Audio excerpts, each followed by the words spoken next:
This morning, 8 changes. What made of it? Haven't seen it. Have you not? Haven't looked at it yet. Okay. We're expecting a number of changes, yeah. So, but I haven't had a good look at it yet. Yeah. Okay. What are you expecting from France then? I don't know, to be honest. There's an opportunity for players, so we didn't expect so many changes from them. So yeah, whether they come to throw the ball around and play an offloading game, we've got to be prepared for that, or whether they go for being a bit more brutal up front and direct and play a bit more of a territory. So we just got to make sure that we're prepared for anything. You named your team on Wednesday. New midfield. Can you just explain? So George Norton, Tompkins drop out, Joe Robertson and Watkin come in. Yeah, just wanted to. We wanted to give Joe an opportunity. He was unlucky on the World Cup stuff. He's had a knee injury for quite a long time. He's had that fixed, and he probably struggled during the World Cup sort of camps and that, just being able to handle the volume and stuff that was thrown at him. And he got that fixed. He's looking a lot sharper than he was during that period and when he was with us in camp. And he's a left foot option as well, and he's been training well, so we felt it was an opportunity to give him a chance too. And Nick's had a start in the first 3 games, and with Owen we've moved him from 13 from that first game into 12, where potentially we see him as an option there, and just want to see how he goes with that. Spoken to the 2 boys about their roles and how important it is they've got a chance to go and make a statement. But it's not just about, the big thing for them is, what I'm looking for is not about them playing, is about them being vocal as well, and making sure they communicate into the teams, take that communication from the outside. So it's a massive thing for us in terms of work on, but also them realising how important and how vocal they need to be, both on attack and defence. George and Nick were midfielders, one of the sort of areas of continuity from the World Cup. Was it difficult not to play them in this sort of game? No, it wasn't. I thought they were outstanding during the World Cup. And again, it's a chance for us to look at a few other players. Spoke to Nick during the week, and I said, look, I thought you were fantastic when you were with us. And despite what everyone says, and players wanting to leave Wales and that, not having that continuity all the time during the week sometimes can be a little bit of distraction when you've got players in and you've been working on things from the previous week, having players away. I'm not saying that's a part of the selection, but it does have potentially a slight impact. So I spoke to Nick a little bit about that. I said we're not unhappy with him. We just said there's a chance for him, after playing the first 3 games, to work and keep working and developing some depth within the squad.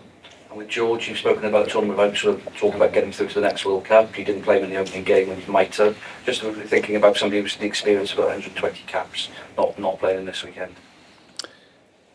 Yeah, well, that's the thing with George, and I have had some honest discussions about whether he gets through to the next World Cup. He started at a very young age. I think at 18 he was playing for Wales, and so we've got to make sure. And part of our discussions are, how do we manage him? How do we look after him going forward? So we've just got to make sure we've got some depth and strength in that 13 position. That's why Joe gets an opportunity. And George's, we've had a conversation with him. I must say that how the 2 boys, in terms of Nick and George, have responded this week after the disappointment of being left out. They've been fantastic in the way that they've trained, the way they've helped the team and the other players, and it's a credit to them. And so, apart from that disappointment, they've been outstanding for us. Matty left, playing in a new position at 6. What was the thinking behind that?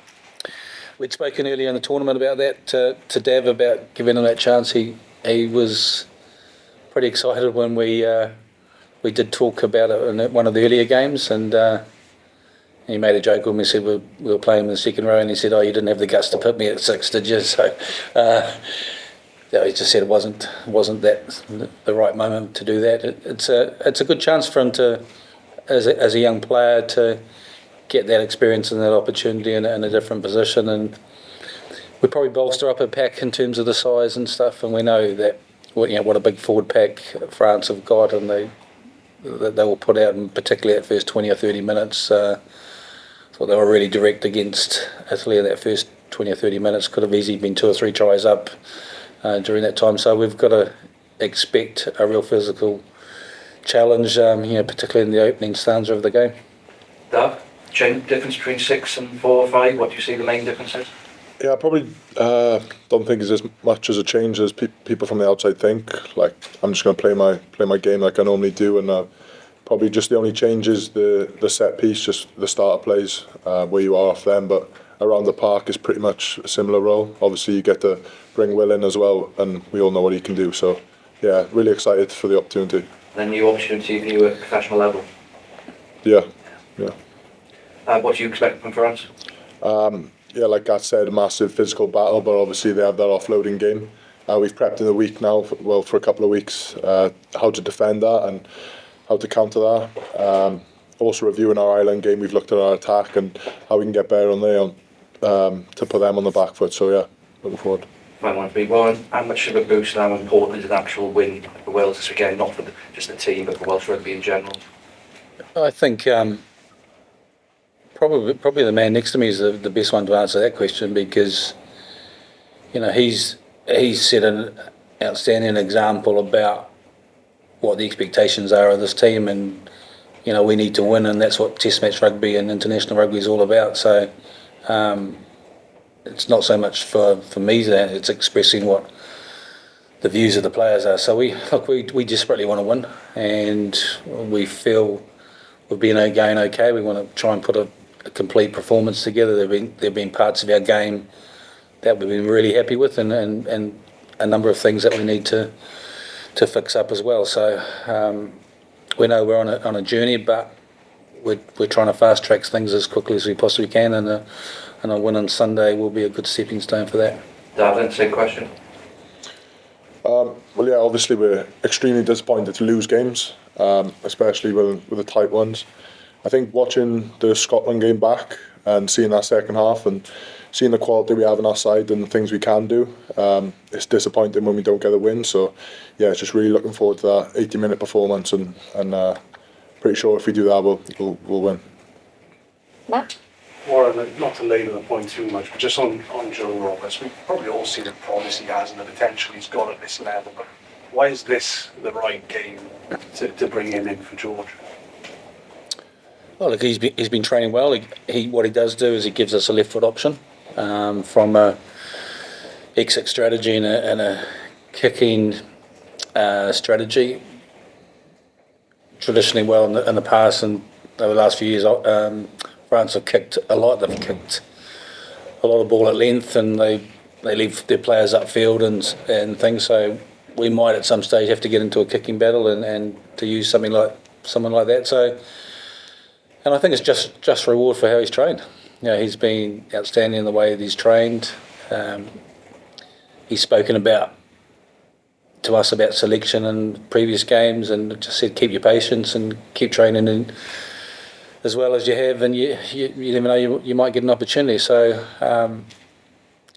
it's sort of back on him now, so to go out there and take his chance, and like I said, hopefully he does go out there and perform well. As a head coach, presumably you welcome that sort of attitude and players knocking on your door a little bit. Yeah. Asking why am I not?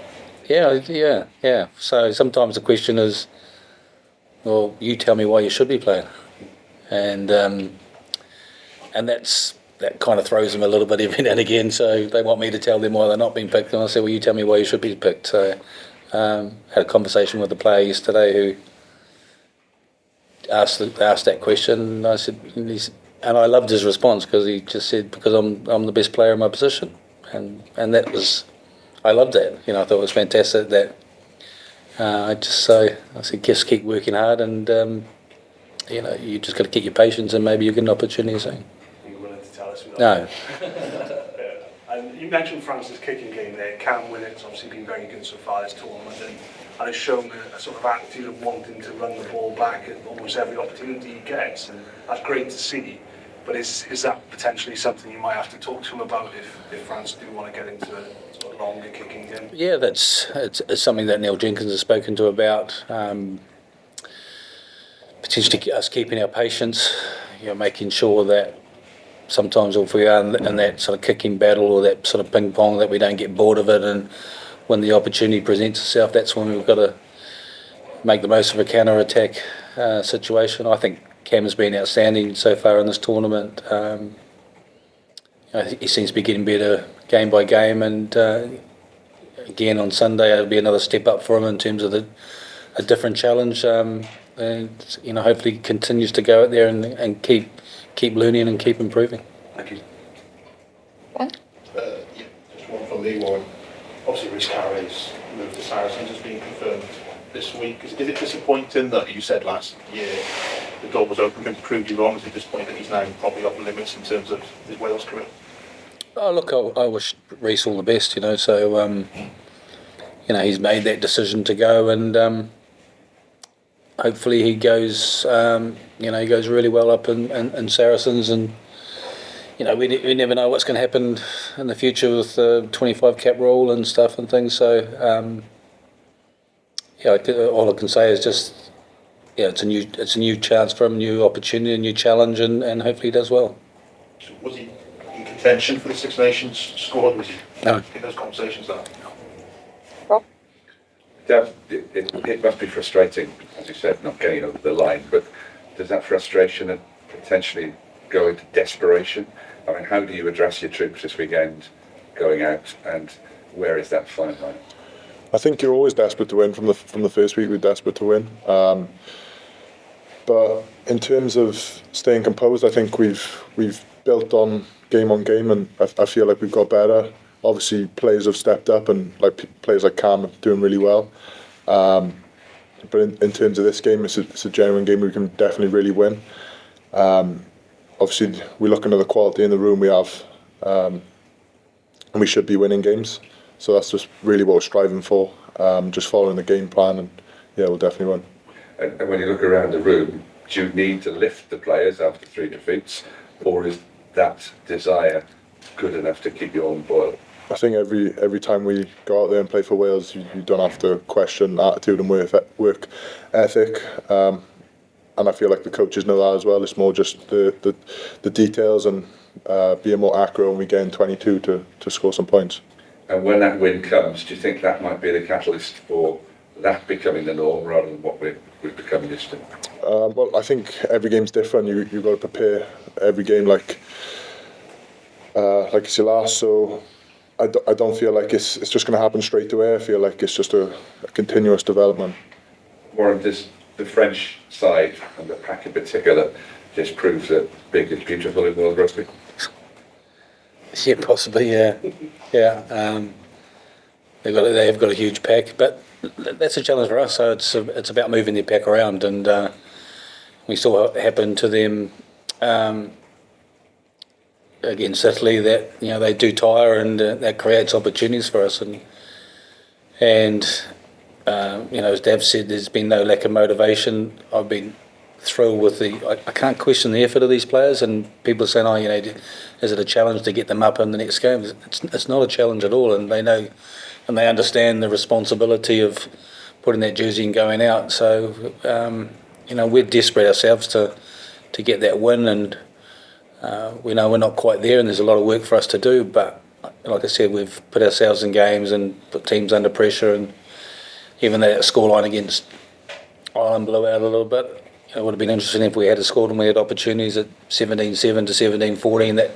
That changes the game, because all of a sudden they're probably a little bit more conservative. They start to kick a bit and start thinking about making sure that they win. So, so for Sunday, we know and we're expecting what's going to come up front, and we've just got to make sure that we match that physicality, particularly early on. We stay in the fight, and when chances do present themselves to us, that we're able to communicate them and execute them.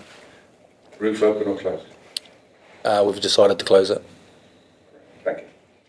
Okay, we'll leave it. Oh, was that a... Yeah. Okay, James, last one. When's the last time you played Six?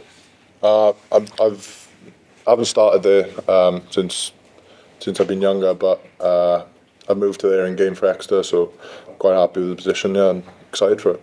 Do you remember when it was when you started there? How long? No, I'm still young now, so probably. It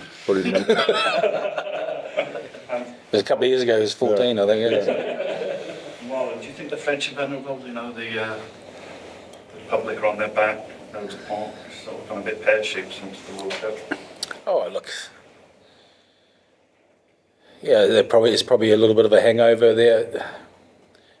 It just shows that when you're with a team is that, and we've been lucky enough in the past, and it's now the challenge for us going forward, is that when you've got 2, 3, 4 X-factor players in your team, they make a massive difference. And sometimes you get 2 relatively even teams, but it's just that the individual brilliance of 1 or 2 players can change a game or to spark a game. And there's no doubt that, for me, Dupont is just a massive loss for them in terms of the way he controls, and he's probably the best rugby player in the world. And we've already seen what he's done with the French Sevens team since he's come in there. They've won the Sevens tournament in Vancouver for the first time ever. Intermac's probably a big loss for them as well in terms of that 9-10 partnership. So yeah, it's kind of it's difficult to put your finger on. They've made some changes. They've probably thought there's a chance now that they're out of winning they feel like they can win the Six Nations, so there's a chance for them to give players in their squad an opportunity. Okay. Be interesting to see if you picked up at number 6 if Dupont was playing. Absolutely. Yeah.